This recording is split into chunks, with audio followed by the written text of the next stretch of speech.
Hey folks, welcome back. Time for another Starfleet Battles unboxing. Unbelievably, there are actually quite a few more things I can add to my collection still.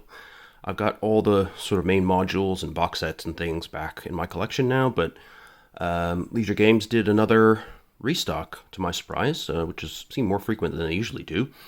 And so I picked up a few more bits and bobs, including some replacements for modules I already have, but are in a bit sort of bad shape. And some new stuff. So let's crack this open and take a look. There we go. Alright. Nicely packed up, as always, from Leisure Games. Oh, we've got a nice stack. Here we go. Move that out to the side. Alright. So you can see we've got 1, 2, 3, 4, 5, 6, 7 items today. And we'll just go through one by one. So first up, we have the Omega Sector. Now, if you're not familiar with this part of the Starfleet universe, the main sort of Star Trek derived and Star Trek inspired races in the game are all set in the Alpha Octant of the Milky Way galaxy. And a few years ago, I would say late 90s, maybe early 2000s, a guy called Bruce Graw, working with ADP, started the Omega Project. So they decided to populate one of the other sectors of the galaxy with all new empires, all new kinds of weapons and technology, and really kind of go wild with what the game system was capable of. And so that brought us the Omega modules. I already have all 5 Omega modules that currently exist. However, I was looking through, because I am planning to do a series on Omega sometime soon, because it's a really cool way to play the Starfleet battle system. And I noticed that my copy of Omega 1 was quite a bit the worse for wear. The cover was torn up, the SSD book had some rips in it and things, so it got a little bit damaged at some point in recent history. So I decided to get a fresh copy just for you guys. And this, obviously, the first module in the Omega series, introduces this part of the galaxy and some of the key empires and a bit of the historical timeline. So, as you can see on the back here, beyond the galactic void, beyond the ISC, lies the Omega Sector, where mighty empires wage war, conquer vast territories, and are in their own turn destroyed. Unlike the relatively stable Alpha Sector known to SFB players, in the Omega Sector there is no such thing as a fixed border, and the survival of races depends on the skill of a gunner, the ingenuity of an engineer, and the valor of a starship captain. It is a place of danger, death, and opportunity. So, Omega 1, it's got a relatively short SSD book, surprisingly. There's 46 ships in here, and that covers 11 new races and 24 new weapons, so there's a lot of new stuff in here. You can see from the map, these are the new races that are introduced. We got the Trobrians, the Chlorophons, the Maestron, are a big player here in the center, and a whole host of others.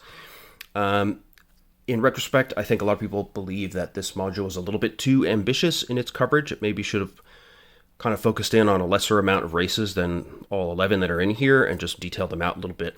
However, if you pick this up with Omega 2, that kind of helps things out because Omega 2 fills out a lot of these races.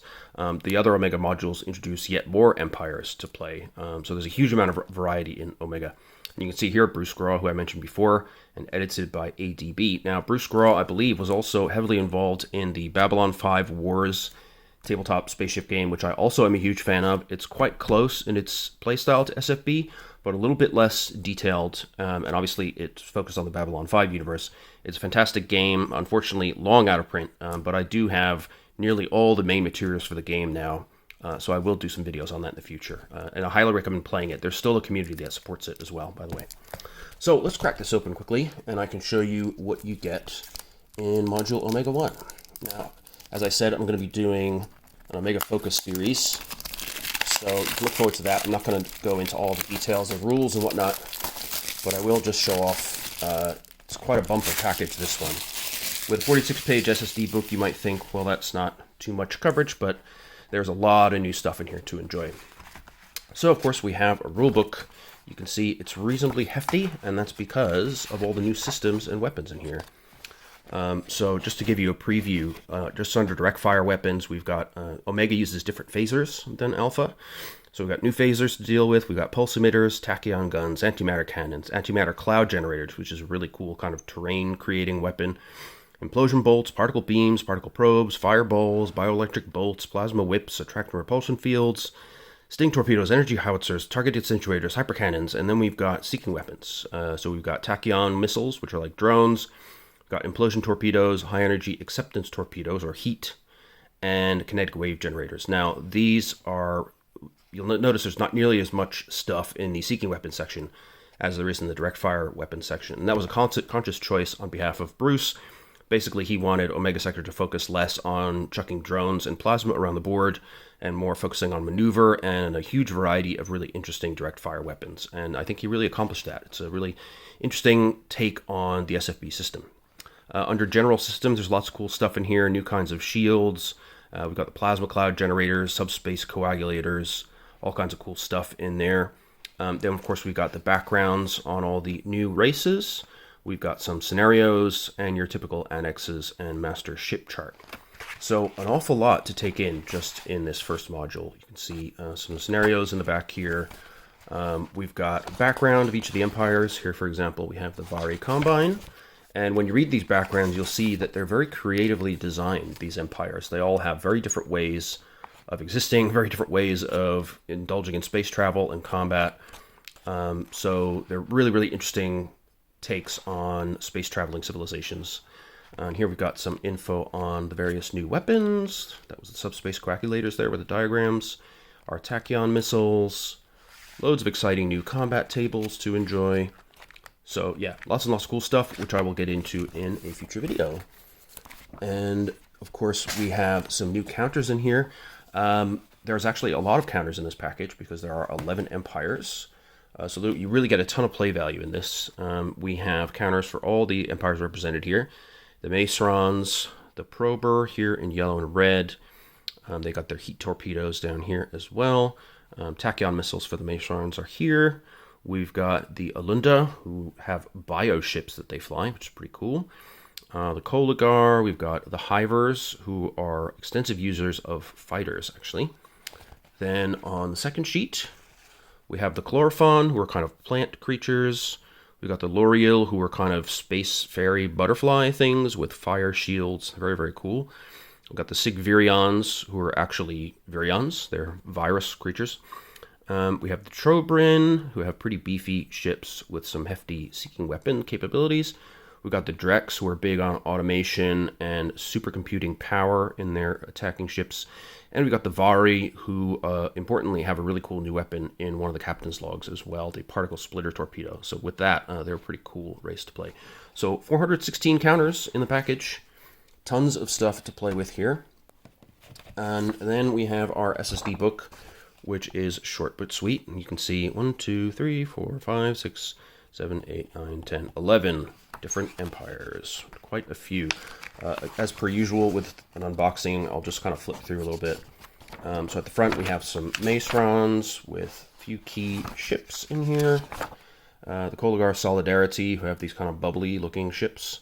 And note on the SSDs here, they're a little bit sharper. They don't have that aliasing like the standard SSDs for Starfleet battles in Alpha do, and that's because Bruce used a different software to produce them, so they look a little bit nicer. And notice that the phaser tables here are all different. Right? Phaser M1, Phaser M3, these are not phasers that you find in the Alpha sector. We've got various categories of new phasers here.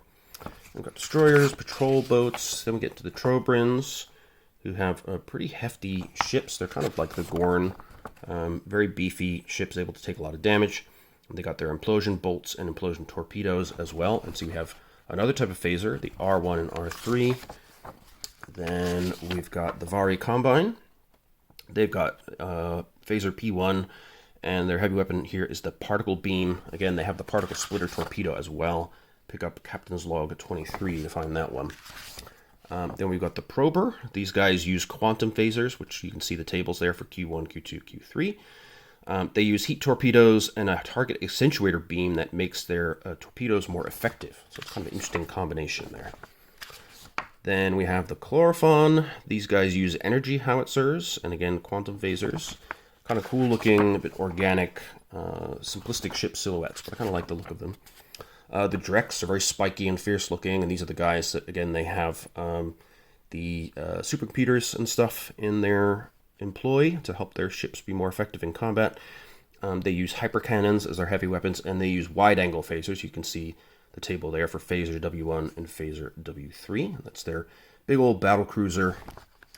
Then we have some more Drex Unity We have the Alunda and their bioships. They're kind of giant space whales.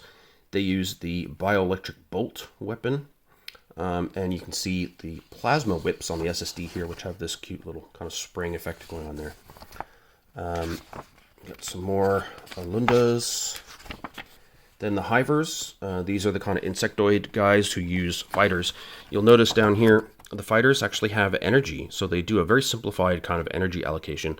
And unlike any fighters in Alpha, they can actually recharge their weapons. And they can use the energy that they have available each turn to do stuff like give themselves a temporary point of shields, all kinds of cool things. So the fighters are actually less numerous, but very fun to play with these guys. Some more Hivers there. Then we got the Sigvirian. These are the guys that are actually viruses infecting some kind of host body. They use the kinetic wave, which is kind of the opposite of a plasma torpedo, where it actually gets more powerful over distance and then drops off again, unlike the plasma, which steadily drops off throughout its travel across the board. Got a big old infestation cruiser in a kind of flying saucer style. And then we have the L'Oreal. These are the kind of space fairy butterfly kind of guys. They've got quantum phasers. They use a fireball weapon, which is quite variable in damage. You can see it uses a D6 roll, so it's a little bit unreliable. And they use M phasers, these guys. And they use flame shields as well, which have some interesting rules associated with them.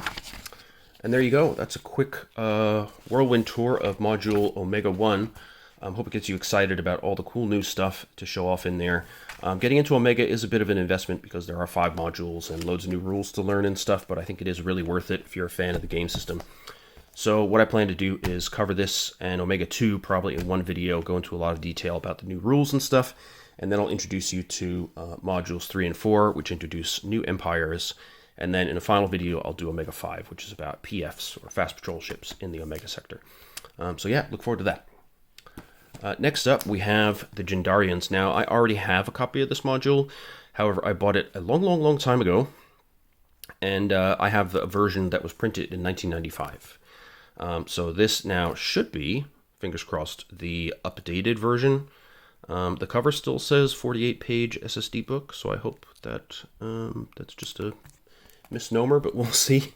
And yeah, the copy is so old that the SSD books and such are quite rusted around the edges of the staples and stuff like that. So I thought, you know what, I'm missing some content from the 2005 revision, and it's a little bit poor shape like Omega 1 was. So I'll just grab a new copy while the grabbing is good.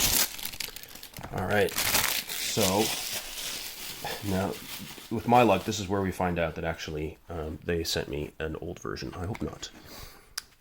Captain's Module F1. So the Jindarians are another new race introduced to the game. These guys, they live in gigantic asteroid ships for the most part. Yeah, 2005. Oh, thank goodness. Okay, so this is the latest revision. So if you imagine a kind of nomadic race that lives in the depths of space, within giant asteroids, and they subsist on mining and traveling around the galaxy, harvesting resources where they can. That's the Jindarians. They run about in sort of independent groupings called freeholds, and the freeholds are usually headed up by the gigantic asteroid-based ships, and they have more traditional metal ships that are used for defending the freehold. And what's kind of funny here is you can see the images they have for the large asteroid ships is just straight up pictures of real asteroids. They have the ability, of course, you can start a scenario with Jindarians hidden amongst an asteroid field, and until they turn on their fire control and start targeting people, you cannot tell where they are at all. So that can be a little bit unnerving when they materialize out of nowhere. So yeah, they also have several new weapons available, which were initially intended for mining purposes and were repurposed to become lethal weapons. They also have a full complement of ships in this expansion. So here you can see, for example, some of the more obscure PF variants. You can see they're armed with a light railgun here. That's one of the variations of the main direct fire weapon for the Jindarians. The railgun is actually really flexible, both offensively and defensively, and it's very strong in fending off sieging weapons, including plasma. And it can fire in a defensive mode that particularly enhances that. So yeah, you've got your boarding party diagrams as well. Boarding a Jindarian vessel is not necessarily recommended because they're kind of a labyrinthine maze. And the defenders in the Jindarian asteroid ships in particular have an enormous advantage over the attackers. All right, so then we have, I believe, one sheet of counters in here, broken into two halves. So we've got, two identical sheets of different colors. Okay, so we've got our big asteroid ships up here, dreadnoughts, space control ships, battle cruisers, all the way down to frigates. Then we've got X ships. Jindarians are unique in that they could build ships with X technology that were all the way up to dreadnought and battlecruiser size. Other empires are not able to do that. Then we've got their shuttlecraft, including their prospecting shuttles, which are unique to them. Lots of fast patrol ships, and their meteor fighters as well. The Jindarians are unique in that they can use bombers in active combat from their ships. They don't have to keep them based only on planets as the other empires do. And now we have the exact same stuff, except with different colors. So you can have different Jindarian freeholds fighting each other or working together. Now, the SSD book. This I'm excited about because there should be some new stuff in here. Yeah, so the previous version, the SSD book stopped at page 48, and now we got 4 new pages here. And there should be bombers in here, I think. Yeah, small units, bombers and fighter squadrons are pages 44 to 46. Okay, so we'll do a quick flip through here, just to give you an idea of what these ships are like. Here we have a gigantic asteroid dreadnought. You can see they've only got minimal shields, 5 on each facing, and then they've got these huge belts of armor, which have to be chunked through to damage any of the ship itself. And then look at the number of shuttles they have, just insane. The ones marked P are prospecting shuttles, so they have prospecting charges available as well. So there are lots of unique elements to these guys. The one major negative of the Jindarians is that the way their weapons are designed and placed on the SSDs, they kind of have a 360-degree field of fire, and they're pretty effective at a wide range of distances from the enemy. So couple that with their very poor turn modes. You can see turn mode F here, which is super terrible. Often the best tactic with Jindarians is to just sit and spin around, bringing weapons into arc and not actually move, make your opponent come to you. And that's a little bit boring. So one thing I will do is I'm going to do a video about these guys and show you a really great reimagining of the Jindarians, which I found online from Jim Davies, I believe, from the SFB forums on ADB's website. And he reimagined them and did a wholesale kind of ground-up rebuild of the Jindarian mechanics. And I think he's done a great job of making them a lot more interesting to play. But anyway, here we have some more cool SSDs for them. We've got meteor fighters down here, which have some railgun charges. So more asteroid ships, strike carriers, and light X cruisers, PF tenders, command cruisers. Now we get into the metal ships. So you can see they look more like a conventional ship. They've got identifiable warp nacelles sticking out, and impulse engines and such, unlike the big sort of rough spherical shapes of the rock ships. And this guy is a medium carrier carrying some Meteor 2s. And we've got some destroyers, prospecting destroyers, escort carriers. It's a pretty complete array of ships, so if you want to play the Jindarians, you can pretty much get yourself off the ground with just this. There are some other Jindarian ships and other modules, but not so many that you'll feel like you're lacking much of anything. Here we have some interceptors. So these are the predecessor to fast patrol ships, of course. They're just marked with armed with a single light railgun, and they've got some phaser ones. So they're not terrible as far as interceptors go, but they do have limited ammo for the railguns, so you have to be careful of that. Then we have the phaser PFs, so they exchange heavy weapons for more phaser ones, which can often be effective, especially if you're fighting drone empires. These guys are the conventional PFs here for the Jindos. You've got 2 light railguns. They do have limited ammo, but they've got quite a few shots more than the interceptors do. And as with most empires PFs, you have your standard variants, and then you have your scout and your leader variants as well. These are reasonably effective as far as PFs go. Then we've got pages of their fighters. So the Meteor 3 is the most advanced fighter that they've got. Got 2 phaser 3s to the front, Speed 15, 14 BPV cost, and it's got 2 light railgun charges as well. Now, the big addition to this second printing of the module is these meteorite bomber squadrons. Again, the Jindos are unique in that they can base the bombers on their ships and carriers, or actually on the surface of their asteroid ships, I believe, which is really, really neat. Gives them a different combat dynamic, and the bombers are pretty fearsome, as with most races, but the fact that they can bring them into active combat makes them much worse. So they've got 2 Phaser 2s on these guys, 2 Phaser 3s up front, quite a bit of hit points here, and a whole load of railgun charges. The Meteorite 3s, they've got higher speed, 15, and as with all bombers, they don't go from fine to crippled to destroyed. They go from fine to degraded, to then crippled, then destroyed. So they've got definitely a lot more substantial sticking power than the fighters do. And now we've got the heavy bombers. Look at these guys. They're absolutely enormous. We've got 8 railgun charges on these guys. Again, we got double Phaser 2s in the front and Phaser 3s in the back. And we got some electronic warfare pods. So should be pretty fearsome on the battlefield. And I'm really glad to finally have a version of the module which is complete and up to date. So I will be deep diving into this, and then I'll show you the contrast between the current published version of the Jindarians and the 1,000 Wandering Tribes version that was proposed by Jim Davies, which again I think is a really cool variation of the concept, but I don't think it's going to go anywhere because it's doubtful that ADB would wholesale dump their version of the Jindarians for a fan creation, but you never know.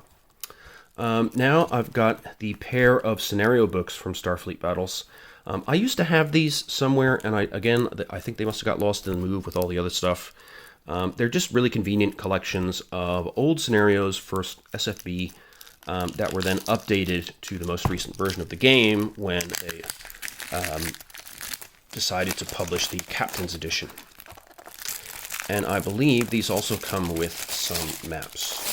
I may have been imagining this, but I'm pretty sure they do. So we've got 50 scenarios in here. This is scenario book number 1. And yes, we do, in fact, have a map. This is what I wanted, yes. So it goes nicely with the Jindarians. We have an asteroid belt map in here. So lots of obstacles to create close-in maneuvering, lots of potential for damage if you fly too quickly. Very cool. And of course, the Jindarians would love to hide just anywhere in there. Not much to show you as far as the scenarios. I mean, you know what scenarios look like. They did do a nice job of updating everything to the latest version of the game, getting all the playtesting done to make sure they work well. Got some nice little bits of artwork here. So this is an A-20 heavy fighter. Kind of cool to see that view of the fighter like that. I've got some nice black and white artwork throughout just to spice things up. So yeah, really nice collection to have. The scenarios in SFB tend to be really interesting and a really great way to engage with the game. You know, just doing a one-on-one duel is often enough to burn a whole day potentially. But if you got some time, you got regular opponents, then playing these scenarios is a great way to test your mettle.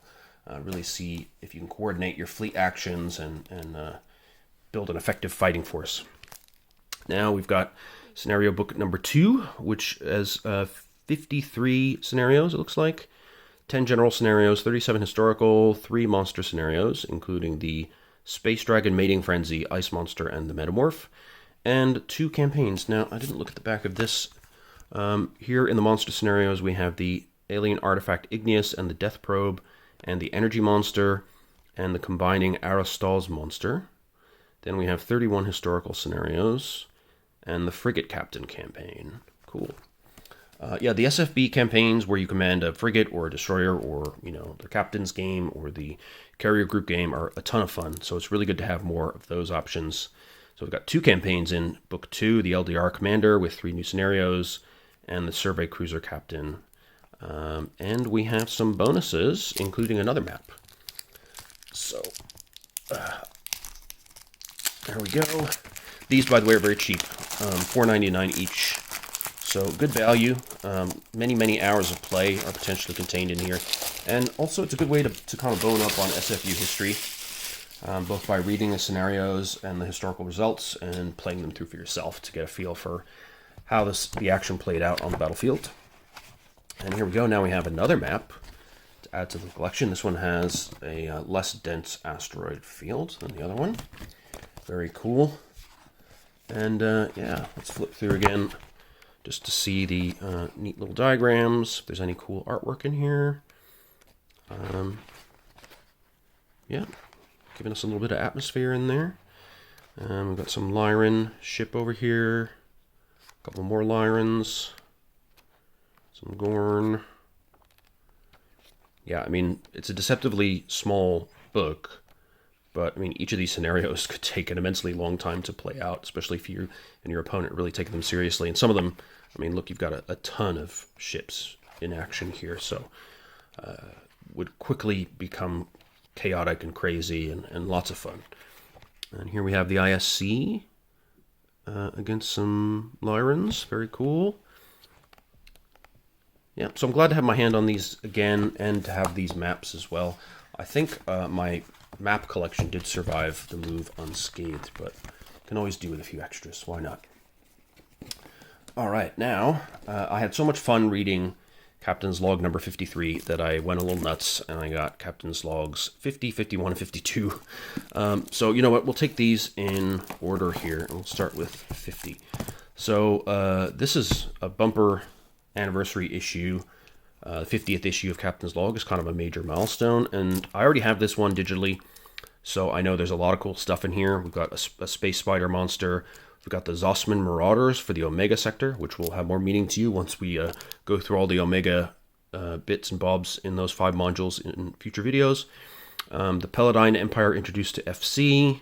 We've got the Moray Eel monster for Call to Arms. I mean, there's just tons of great stuff in here, and lots of ships. So 5 Klingons, 4 Zossmans, and 7 others for SFB, 4 Paladines for FC, 4 Klingons for A Call to Arms, and 4 Andromedans for Starmada. There we go. So you can buy this one digitally on Drive-Thru-RPG or Wargame Vault, whichever you prefer. They're the same website, same company, same account, really. So it's up to you which interface look you prefer. Yeah, and it's a big fat issue, this one. Oh, and there's some pinkishness here. What's this about? Federation and Empire playtest counters for Romulan Civil War. Oh, that's cool. So if you're wondering what F&E counters look like, this is an example. So there is going to be some kind of Civil War expansion for F&E, Federation and Empire, where you can play the Romulan Civil War and I think the Kzinti Civil Wars. And that should be pretty cool for fans of the game. I haven't gotten into Federation and Empire yet. I keep missing the boat. They restock all the base game and the expansions on Ledger Games, and I keep missing it by just a fraction of a day. But one day, when I've got some cash and they've restocked, I will buy everything, and I'll show it off. Also, they are doing a kind of wholesale, comprehensive update of all the rules for F&E right now. So I'm not going to buy everything necessarily straight off. I'll buy everything that's been updated first and prioritize that. So here we've got some of the new ships available. There's a bunch of Klingon collared cruisers. So they add this collar here to get some more power, weapons, and other features. Now, I think were the Zossmans in here, or are they elsewhere in the issue? I'm not sure. Oh, we've got a light battleship for the ISC. See that? The light torpedo battleship, which is pretty cool. And the assault wagon for the Celtorians. Pretty hefty beast there. And yeah, so the Zossmans, you can see there's a lot of text on here. And that's because they're kind of the Omega version of the Orion Pirates. They have all these option mounts for weapons and systems. And there's a lot of rules here about what you can do with them. They also have a unique form of cloaking device called the Stealth Field. I won't go into how that works. We'll talk about that when I get into the Omega stuff. But it's pretty cool and tactically quite different from the Romulan's cloaking device. So yeah, a bunch of cool stuff in the shipyard here. And then the typical array of interesting articles to read in Captain's Log. There's some scenarios here, like the Space Spider. Looks like that. Some more scenarios. There's Q&A and rule conversations and tactics term papers, sort of background stuff on the game systems and what the plans are for future publications. We've got the battle groups where people design forces for a given challenge, which is helpful to learn more about how the Empire functions. We've got proposals that were proposed and rejected for the game system. We've got some new stuff for the Frax, it looks like. Yeah, so using the Fracs, which are one of the simulator races from C4, as you'll recall. So this gives you some tips on how to use them in campaigns. So in this issue, we provide data to incorporate the Fracs in Module C4 into the campaign system. Some ships are found in Module P6 and others in Captain's Logs. These are noted as such. You might even say we're once again updating the updates. Okay. And so they've got updates for the Captain's Game, Admiral's Game, Carrier Group Campaign, Admiral Kosnet's War, which looks pretty big. Set of stuff there. We got the Frigate Captain's Game, Gunboat Captain. So it looks like to really make use of this, you'll need access to some of these older issues of Captain's Log, which is a bit annoying. I wish they'd put everything in one place. But, you know, at least they're updating those rules steadily so that you can keep the Fracs in your ongoing SFB campaigns. Then we've got our Federation and Empire section, which looks to have some new scenarios in there. Some Q&A about F and E, and then we're back to the shipyard. So, yeah, big chunky issue number 50. I didn't even know that these pink counters were in there. That's pretty neat. Next up, we have issue 51. We'll rip this guy open. I'm not entirely sure what's in this one. I know it recently got put out on PDF format. I haven't picked it up yet. But I just thought, you know, the recent issues, when I've been sort of glossing over the discussion on the Discuss forums on ADB's website, seemed like lots of cool stuff was coming out in these issues, so I felt like it was worth just taking a punt on getting the latest ones. I missed out on issue 54, which is a shame, because I really wanted that one too, but hey-ho, next time. So what do we got here? Secret mission about the starship Sakharov in the Mid-Atlantic Cloud. Cool. We've got, for Starfleet battles, 8 new X ships, 6 new Romulan ships, 2 new Omega ships, secret files on the Space Manta monster, 22 battle groups, something about the Omega sector launching Operation Renaissance to the LMC, plus 4 scenarios. We've got the Borak for Federation Commander, which is great. I love those guys. They're in Module E3, which hopefully I'll cover in the future as well. Then we got stuff for Call to Arms, Star Armada, Battle Force, F&E, etc., etc. And adding the Carnivons to the General War is pretty cool for Federation Empire players. Those are the Space Dogs for Module C6, which you will have seen in one of my previous videos. They're lots and lots of fun to play.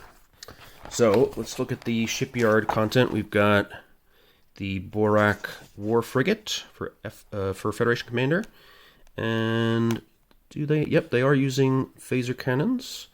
And they're hunter-killer fighters. That's pretty cool. I've actually made some Borak ship cards for myself, and they're not quite as nice as these ones, but pretty close. I didn't do too bad.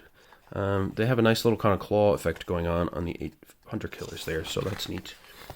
Then we have a War Destroyer.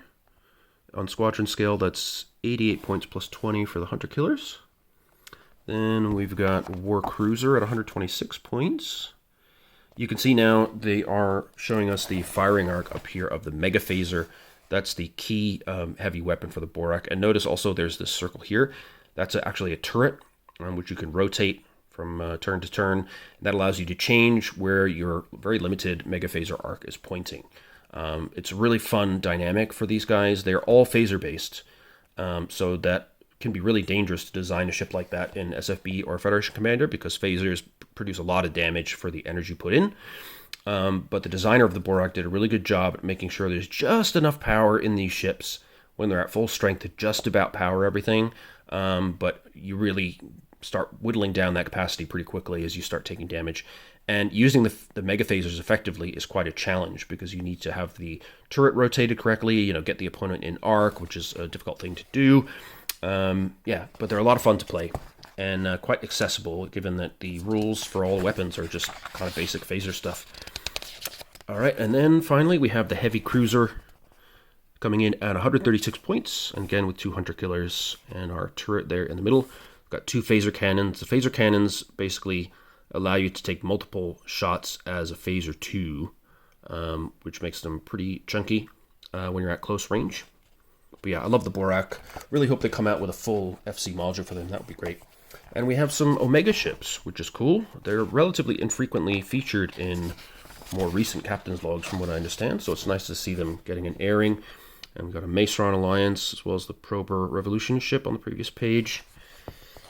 Then we've got some, what do we got? Romulan Battlehawks, some Romulan K6 police ships, and K2 cutters, very tiny but fierce little battlers. A regular E2 cutter, a K3 escort leader. We got a Vudar advanced frigate, so we're getting into X ships now. Yeah, Celtorian X ships, Lyran cheetahs, Hydran advanced frigate, and another advanced frigate. And we've got a Gorn advanced frigate. So a lot of X frigates, looks like. And including the Klingon E4X. So very cool. Now as far as the articles, so we've got the new rules for the Borak and FC. We've got, looks like 3 stories. Then we've got some new scenarios for SFB, the battle groups, a primer on the Uthiki Harmony in Omega from Gary Carney. Gary Carney is the authority on Omega these days. In the SFB database, we've got the Space Manta monster, the updated campaigns, and Brothers of the Anarchist. Yeah, loads of good stuff in here. And it's nice to see that the captain's logs have been getting bigger over time. You know, they each issue, they take a while to come out. You know, they're not super regular about publication, but when they come out, there's quite a lot of stuff in here. You get a bunch of new ships for all the different currently active game systems, and new rules. You know, new scenarios. You get things like tournament write-ups. I mean, lots of interesting stuff that just makes it more enjoyable to engage with the games. Here we have the Carnarvon Hordes for Federation and Empire, which is pretty cool. And this is their map, I suppose. So up here in the corner, bordering the Kzinti, the Klingons, Lyrans, and the Wind Cluster in the middle there. And yeah, so a good one to check out if you're a Federation and Empire fan, although I'm sure you're probably aware of it already because this came out ages ago. And I'm just late to the party as usual. All right, finally, we have Captain's Log issue number 52. I like the cover of this one here. We've got, looks like a police ship from the Federation, a Orion pirate chasing after a wounded light cruiser here, and then meanwhile there looks to be, is that an Andromedan coming in? Yeah, looks like trouble basically. We've got Orion crime team kidnaps a major crook. Oh, okay, so maybe that's the Orion kidnappers there. We have got a hidden history of the Federation's heavy cruisers. For SFB, we got 4 new Romulans, 3 new Lyran ships, new gunboats, 2 new Omega ships, 2 new Zosmans, the secret files on the Wild Alunda, 35 battle groups, 5 new scenarios. We got ground combat for FC and commando ships. That's pretty cool. And a bunch of stuff for the other games that I don't currently play. All right, let's quickly crack this open, and I'll give you a little preview of the added ships in the shipyard and a little bit of the other content. Yeah, so I'm really glad to have all this stuff in my collection now. Obviously, the other 4 items are basically repeats. I had the scenario books before, and I've already got the old copy of F1 and a previous copy of Omega 1, but those really needed to be replaced as they were quite beat up. And to have these new captain's logs to balance that out is pretty awesome in my book. So this time, let's look at the contents first. We'll have a quick flick through till we get to the shipyards at the end. So we've got ground combat and Federation Commander. That's definitely of interest for me. We've got SFB Tactics term papers. The Wild Alunda. The Alunda are the space whales from Omega. So if they're available to fight as monsters, that's pretty interesting. I've got some rules updates for the Zosman Marauders from issue 50, which you saw just a few minutes ago. And yeah, lots of stuff on F&E, including the middle years, some tactical notes, and new ships as well. Cool. So let's just take a quick look at the ground combat. I wonder what that is all about. Page 28. There we go. Okay, space combat, blah, blah, blah. Space can't produce food or raw materials. Worlds are required for that. Normally, controlling the space around a world ensures that an empire has access to and control of the world. However, that's not always the case, and control of a world must sometimes be handled by boots on the ground. These rules give a framework to engage in that ground combat. Okay, so this is a very much compressed version of ground combat as found in SFB. So we have the concept of ground combat locations, control spaces in each ground combat location. Then you can have remote areas, fire from above. Okay. Marine units may be added to or removed from a GCL by the normal rules, including transporters, shuttles, and landing ships. Okay. Marine units in a GCL fight using 5F2 rules, treating the GCL as a small ship or ground base with no systems outside the 3 control spaces. Shuttles may also participate in combat. Okay. So, yep, then it explains how shuttles can participate, and how to deal with ground bases and armored vehicles and heavy transport shuttles. Cool. So, yeah, all the essential elements are there from the SFB version, just with a bit less granularity. So I'm really excited to try that out. I hope it works well. And it gives a reason to print some commando ships for FC, which is not a bad thing in my book. Now we have our battle groups for SFB, the tactical term papers, which look very detailed. We've got a very long one here. Wow, that's probably the longest term paper I've seen. Then we have the Wild Alunda Monster. And presumably there will be a scenario somewhere. Who knows? We've got the Brothers of the Anarchist, where you want to convert captured ships to other formats. Oh, here we have the update on the Zossman Marauders. So, providing a set of rules to aid players in filling weapon and system mounts while accounting for Zossman operating areas. Okay, so this is how you deal with their optional weapon and system mounts.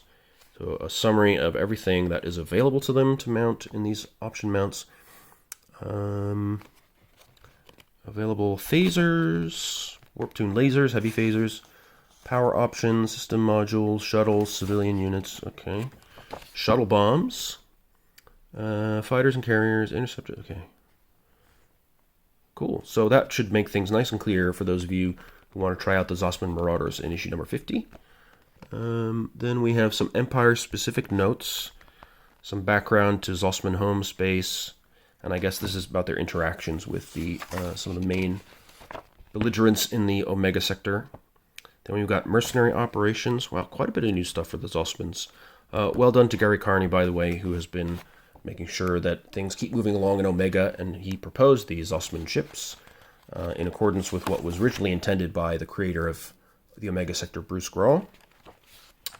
And we've got the database, we've got campaign stuff, Starmada, Federation and Empire stuff, and now we get into the shipyards, where we have our new ships. So what do we got this time? We have jumbo armed freighters, not that exciting. Heavy armed freighter, not that exciting. Large security skiff, I guess useful if you're fighting around outlying colony worlds or something. Oh, we've got some new Starhawk PF variants for the Romulans. Very cool. So the Starhawk W, what is that? We get a tractor, some cargo, and a phaser 3. Okay. We have the Starhawk Q. Okay, so that's a survey PF with a couple of special sensors, a tractor. We still got a phaser 1 and a phaser 3, but that's about it for weapons. Then we have the R, which is the recovery version, so we have some more tractor power. And the Orion Ghost Hawk. So I guess if they sold this design to the Orions, this is what they would do with it. So you have 4 option mounts here. Okay. Yeah, so you need to see R8.PF0 for the restrictions on weapons for these boxes A through D. All right, cool. Then we have a division control ship for the Romulans. So we get special sensors, and we can hold a PF flotilla on these mech links, and we get a dozen fighters as well. And then a heavy scout cruiser as well for the Romulans, more special sensors, and it looks like we get 18 fighters for this guy. It's pretty hefty. Not that the Romulan fighters are that great, but still. Then we have the Griffin Hawk J heavy assault cruiser. That looks pretty decent. We've got 3 plasma Fs on there, 3 plasma S's, sorry, and 2 plasma Fs. And what's the point value? 181. Yeah, so it's a pretty hefty cruiser. Not bad. We have the Griffin Hawk C Heavy War Scout cruiser. So we're dumping out some of those Plasma Fs, I believe, for some additional special sensors. And we've got the Local Defense Light Cruiser for the Lyrans, Local Defense Destroyer for the Lyrans, Light Transport Tug, not so exciting. Got Celtorian X Light Cruiser, a Zosman Marauder Fence Cruiser. Wow, what is that? Yeah, I really need to figure out how these guys work so I can talk about them with some sort of knowledge base. I do like the design, I have to say. If you go on the ADB page where they're selling 3D printed miniatures, they do have miniatures you can print out for those Osmans, and they actually look really cool. There's thousands of 3D printed miniatures you can get from Shapeways by ADB, so very sort of convenient way to get miniatures for any ships you might want to use. And then for Omega, more Omega, I should say. So we have a Syndicate base for those Osmans. Oh, that's cool. So you could do a kind of base defense with them. Very neat. And we've got a Koligar early command cruiser. Okay. I'm not sure I really want to get digging into early years stuff for the Omegas. I'd rather just expand, the current time frame and into the kind of next general war type period. But anyway, yeah, we've got an early command cruiser as well for the Trobrins. Then we're into FC stuff, where we got our Commando cruisers to go with the new ground combat. Yep, 44 Marines. Sounds about right for the Klingons. What else we got? Then we have Romulan Commando Eagles, Federation Commando Cruiser, which is in the old cruiser style, which is kind of neat. And any more FC stuff? Yeah, we got free tankers. So these can carry ground combat vehicles. Cool. And I guess these will be ground assault shuttles of some type. Interesting. Yeah, definitely going to need to try out those ground combat rules. It's definitely a major missing component compared to SFB. And then we got our stuff for this is Starmada. These pages in this style here for Call to Arms. So yeah, another gigantic issue, 144 pages, is now the standard for Captain's Log. You can see these three are all about the same size. Loads of cool stuff to dig into there. Lots of reading for the next few weekends, so I'm looking forward to that. Anyway, this was an enormously longer unboxing than I planned, but I hope it's helpful to some of you out there who were looking at what to buy next in your SFB journey. And hopefully you may check out some future videos where I'll cover this stuff in more detail. In particular, Omega and the Jindarians will get videos in the near future. I do want to cover a bit more of some of the C modules before that, I think, but we'll see how the schedule goes. I'm on a pretty good schedule now, recording stuff compared to where I was when I was sick. So hopefully, fingers crossed, that will continue for the next little while. In any case, let me know what you think of these new modules and Captain's Logs. If you've got any questions about them, if you're looking to buy them yourself, hit me up in the comments. I'll answer as many questions as I can. And yeah, do stick around and look out for the Omega videos and Jindarian videos to come. If there's anything else in particular that you want to see for SFB, let me know. And I'll try and accommodate you when I've got some time to shoot some more footage. In the meantime, everybody take care, stay safe and well, and I hope to see you again in a future video and in the comments. All right, take care, and bye-bye.